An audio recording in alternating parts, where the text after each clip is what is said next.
In 2008, SpaceX had only one rocket left. 3 launch failures had pushed the company to the edge of collapse. Elon Musk had invested nearly everything he owned. Tesla was also running out of cash. If the next launch failed, both companies could disappear within weeks. Today, SpaceX launches astronauts, deploys thousands of satellites, and builds the most powerful rocket ever created. But none of that was guaranteed. The company survived because of one launch that almost never happened. What's remarkable is that SpaceX wasn't competing with other startups. It was trying to enter an industry controlled by governments and aerospace giants that had spent decades building rockets. Boeing and Lockheed Martin dominated the market. NASA relied on them. The idea that a small private company could compete sounded unrealistic. The idea that it could eventually surpass them sounded impossible. Yet Elon Musk believed the biggest problem wasn't rocket science. It was the cost of getting to space. As long as launches remained incredibly expensive, humanity would never become a spacefaring civilization. His solution wasn't to improve existing rockets. It was to completely rethink how they were built, launched, and eventually reused. It was an ambitious plan, but before SpaceX could change the future of spaceflight, it first had to prove it could reach orbit even once. That turned out to be far more difficult than anyone inside the company expected. Most people think SpaceX was created to compete with NASA. It wasn't. Elon Musk believed the biggest problem was that space exploration had become too expensive and too slow. His original idea wasn't even to build rockets. He wanted to send a small greenhouse to Mars to inspire public interest in space again. To make that happen, he traveled to Russia hoping to buy old ballistic missiles. The negotiations failed. The rockets were far more expensive than expected, and Musk left convinced there had to be a better way. During the flight home, he calculated the cost of the raw materials inside a rocket and realized they represented only a small percentage of the final price. If a company designed and built rockets itself, launches could become dramatically cheaper. Instead of buying rockets, he decided to build them. It sounded unrealistic. Boeing and Lockheed Martin had decades of experience. SpaceX had no launch history, no proven technology, and only a small team willing to attempt what everyone else considered impossible. The next step was simple in theory, but incredibly difficult in practice. Build a rocket that could actually reach orbit. Building Falcon 1 took years. SpaceX designed engines, software, fuel systems, and avionics almost entirely in-house to reduce costs and move faster than traditional aerospace companies. On March 24, 2006, Falcon 1 lifted off from Omelek Island in the Pacific Ocean.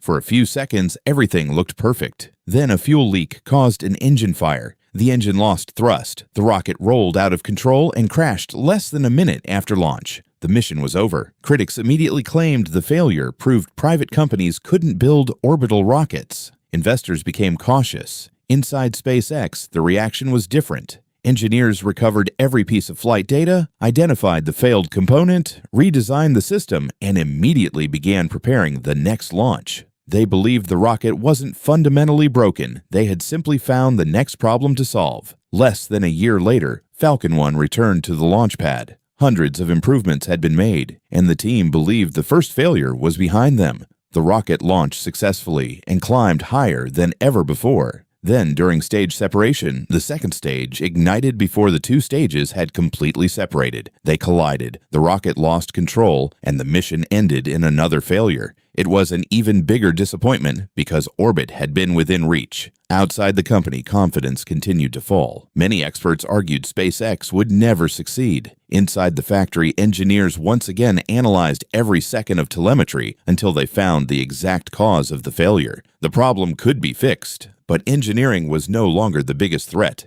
SpaceX was running out of money. By 2008, SpaceX had no room for another mistake. 2 launches had already failed. Every explosion burned millions of dollars and pushed the company closer to collapse. At the same time, Elon Musk was fighting another crisis. Tesla was also running out of cash. Instead of saving one company, he was trying to save 2.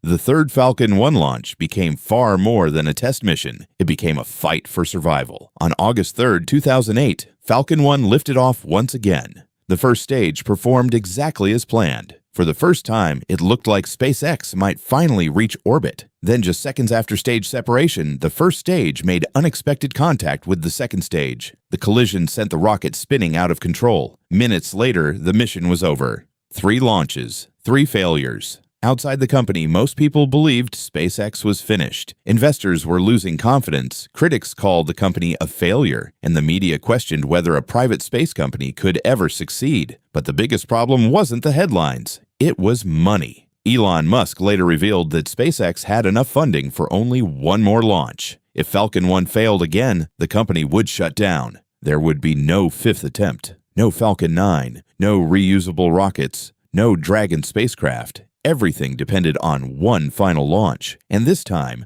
failure was no longer an option. After the third failure, SpaceX had only one chance left. There wasn't enough money to build another rocket after Falcon 1 Flight 4. Elon Musk later said the company would likely have gone bankrupt if this mission had failed. There were no investors waiting with unlimited funding, no government bailout, no backup plan. Inside the factory, engineers worked around the clock reviewing every second of data from the previous launch. They redesigned the stage separation system, improved flight software, and inspected every critical component. Nothing could be left to chance. The pressure was unlike anything the team had experienced before. Everyone understood the stakes. This launch would decide whether 6 years of work had been a breakthrough or a complete failure. On September 28, 2008, Falcon 1 stood on the launch pad once again.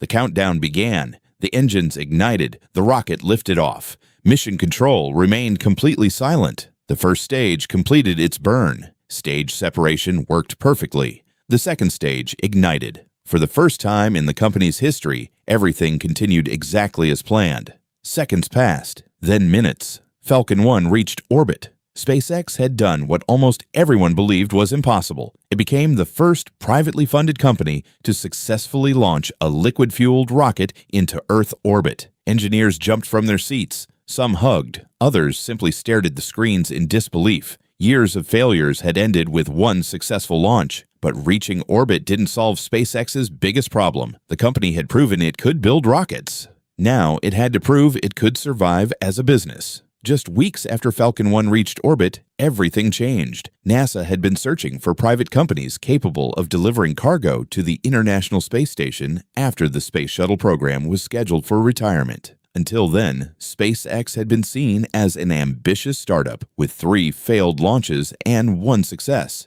Now it had proof that its technology worked. In December 2008, NASA awarded SpaceX a commercial resupply services contract worth approximately $1.6 billion. For a company that had nearly run out of money just months earlier, the contract changed everything. It provided the funding SpaceX needed to continue developing larger rockets and spacecraft. More importantly, it gave the company credibility. Suddenly, SpaceX was no longer a risky experiment. It had become a trusted NASA partner. Many people think this contract created SpaceX. In reality, the 4th Falcon 1 launch earned it. Without reaching orbit, the NASA contract almost certainly wouldn't have happened. One successful mission changed the company's future, but Elon Musk wasn't satisfied with supplying cargo to orbit. He believed rockets themselves needed to change. Every launch ended the same way. A rocket worth tens of millions of dollars completed its mission, then fell into the ocean and was destroyed. To Elon, that made no sense. If airplanes were thrown away after every flight, nobody could afford to fly. He believed rockets should work the same way. Most experts thought the idea was impossible. SpaceX was about to try anyway. For decades, every rocket followed the same pattern. It launched once, completed its mission, and fell into the ocean. The most expensive part of the rocket was destroyed after a single flight. The industry accepted that as normal. Elon Musk didn't. He compared it to buying a new airplane for every passenger flight and throwing it away after landing. It made no economic sense. His solution was simple in theory, but incredibly difficult in practice. Bring the rocket back, land it safely, fly it again. Almost every aerospace expert said it couldn't be done. The engineering challenges were enormous. A booster returning from space had to survive extreme heat, slow from thousands of kilometers per hour, restart its engines at exactly the right moment, and land upright with incredible precision. The margin for error was almost zero. SpaceX failed again and again. Rockets crashed into the ocean, others exploded on the landing pad. Each failure was broadcast around the world. Critics called the project unrealistic, but every explosion produced something valuable: data. Engineers studied every second of every failed landing, made improvements, and tried again. Then, on December 21st, 2015, Falcon 9 completed its mission, turned around, and landed vertically back on Earth. It was the first successful landing of an orbital-class rocket booster in history. In a few minutes, SpaceX had changed the economics of spaceflight forever. But landing a rocket once was only the beginning. The real breakthrough came when SpaceX proved it could fly the same booster again and again. Reusing rockets completely changed the business. Every successful landing reduced the cost of future launches. While competitors continued building new rockets for every mission, SpaceX began flying the same boosters multiple times. Launch prices dropped, launch frequency increased, and customers started choosing SpaceX over traditional aerospace companies. Within a few years, the company became the world's most active launch provider. Governments, commercial satellite operators, and scientific organizations all relied on Falcon 9. SpaceX wasn't just competing anymore. It was setting a new standard for the entire industry. The company's next project pushed that advantage even further: Starlink. Instead of launching satellites for other companies, SpaceX started building its own global satellite network. Thousands of satellites were placed into orbit, creating one of the largest satellite constellations in history. Every Falcon 9 launch now strengthened another SpaceX business, making the company less dependent on outside customers. While competitors focused on selling launches, SpaceX was building an entire space ecosystem. Then came an even bigger goal: Starship, the largest and most powerful rocket ever built. A vehicle designed not only to reach orbit, but eventually carry people to the Moon and Mars. Once again, many people called the project impossible, but by then, SpaceX had heard that before. 3 launch failures had nearly ended the company.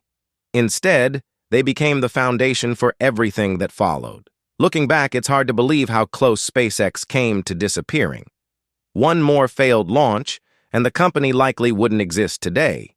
There would be no reusable rockets, no Dragon missions to the International Space Station, no Starlink, no Starship. The modern space industry would look completely different.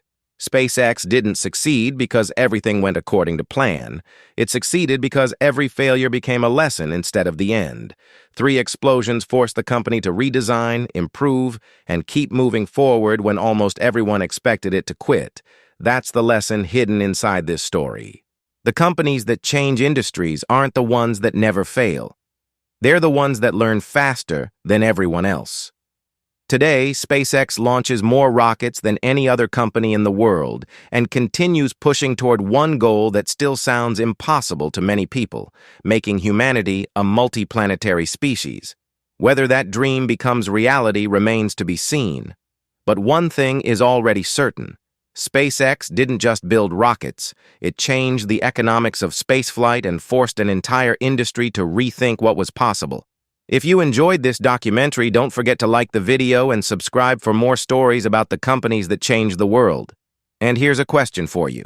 What do you think is SpaceX's greatest achievement so far? Reusable rockets, Starlink, or the future of Starship? Let me know your thoughts in the comments.